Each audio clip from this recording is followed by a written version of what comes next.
नमस्कार दोस्तों, स्वागत है आप सभी लोगों का Sonu study classes YouTube channel में। दोस्तों आज मैं आप सभी लोगों को एनसीईआरटी बुक क्लास 12 हिंदी गद्यांशों पर आधारित प्रश्न उत्तर मैं आप लोगों को इस वीडियो में बताऊंगा, जो कि बोर्ड एग्जाम में पूछा जाता है। अगर आप लोग मेरे चैनल पर नए हैं तो मेरे चैनल को सब्सक्राइब करके बेल आइकन पर जरूर करें। दोस्तों पहला प्रश्न, भाषा स्वयं संस्कृति का एक अटूट अंग है।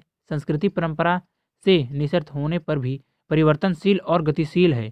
उसकी गति विज्ञान की प्रगति के साथ जोड़ी जाती है। वैज्ञानिक आविष्कारों के प्रभाव के कारण अदृश्य नई संस्कृति हलचलों को शाब्दिक रूप देने के लिए भाषा के परंपरागत प्रयोग पर्याप्त नहीं है। इसके लिए नए प्रयोगों की नई भाव योजनाओं को व्यक्त करने के लिए नए शब्दों की खोज ही महती आवश्यकता है। पहला क्वेश्चन, उपयुक्त गद्यांश के पाठ और लेखक का नाम लिखिए।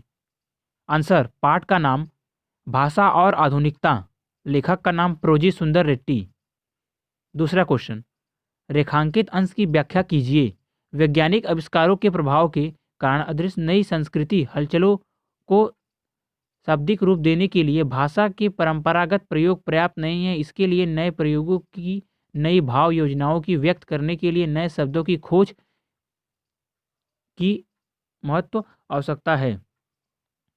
आंसर, रेखांकित अंश की व्याख्या, भाषा में जो प्रयोग प्राचीन काल से चले आ रहे हैं वह नए सांस्कृतिक परिवर्तनों का व्यक्त करने में समर्थ नहीं है। नृत्य प्रति संस्कृति में हुए परिवर्तनों को भाषा द्वारा व्यक्त करने के लिए भाषा में नए नए प्रयोगों नए नए शब्दों की खोज का कार्य होना बहुत आवश्यक है, जिससे बदलते हुए नए भावों को उचित रूप से व्यक्त किया जा सके।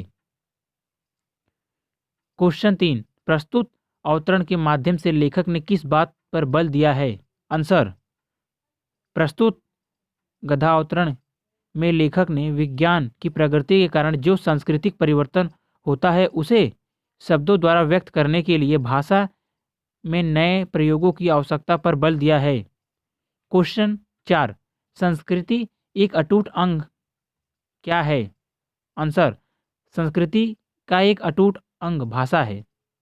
पांचवा क्वेश्चन, किसकी गति विज्ञान की प्रगति के साथ जोड़ी जाती है। आंसर, संस्कृति की गति विज्ञान की प्रगति के साथ जोड़ी जाती है।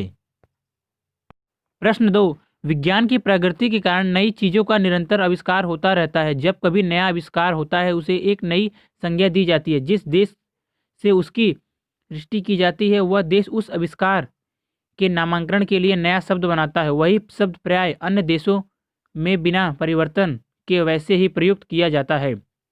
यदि हर देश उस चीज़ के लिए अपना अपना अलग नाम देता रहेगा तो उस चीज़ को समझने में ही दिक्कत होगी, जैसे रेडियो, टेलीविज़न, स्पुतनिक। पहला क्वेश्चन, उपयुक्त गद्यांश के पाठ और लेखक का नाम लिखिए। आंसर, पाठ का नाम भाषा और आधुनिकता, लेखक का नाम प्रोजी सुंदर रेड्डी। दूसरा क्वेश्चन, रेखांकित अंश की व्याख्या कीजिए। विज्ञान की प्रगति के कारण नई चीज़ों का निरंतर आविष्कार होता रहता है। जब कभी नया आविष्कार होता है उसे एक नई संज्ञा दी जाती है। जिस देश में उसकी सृष्टि की जाती है वह देश उस आविष्कार का नामकरण के लिए नया शब्द बनाता है।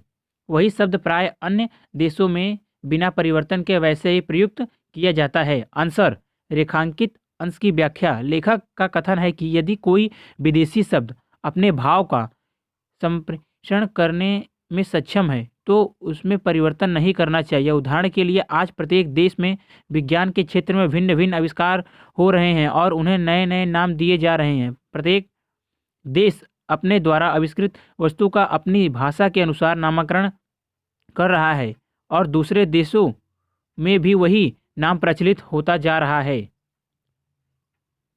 क्वेश्चन 3, कौन सा देश किसी आविष्कृत चीज के नामकरण के लिए नया शब्द देता है। आंसर, जिस देश में किसी चीज की सृष्टि की जाती है वही देश उस आविष्कारकृत चीज के नामकरण के लिए नया शब्द देता है। क्वेश्चन 4, यदि हर देश आविष्कृत चीज़ों को अपना अपना अलग नाम देता रहे तो क्या होगा। आंसर, यदि हर देश आविष्कारकृत चीज़ों को अपना अपना नाम अलग अलग देता रहेगा तो उस चीज़ को समझने में दिक्कत होगी। क्वेश्चन 5, नई चीज़ों के आविष्कार होने का क्या कारण है?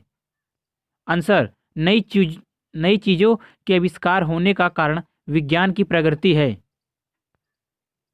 प्रश्न 3, नए शब्द, नए मुहावरे, नई रीतियों के प्रयोगों से युक्त भाषा को व्यवहारिकता प्रदान करना ही भाषा के आधुनिकता लाना है। दूसरे शब्दों में केवल आधुनिक युगीन विचारधाराओं के अनुरूप नए शब्दों के गढ़ने मात्र से ही भाषा का विकास नहीं होता, वरना नए पारिभाषिक शब्दों को नए नूतन शैली प्रणालियों को व्यवहार में लाना ही भाषा को आधुनिकता प्रदान करना है।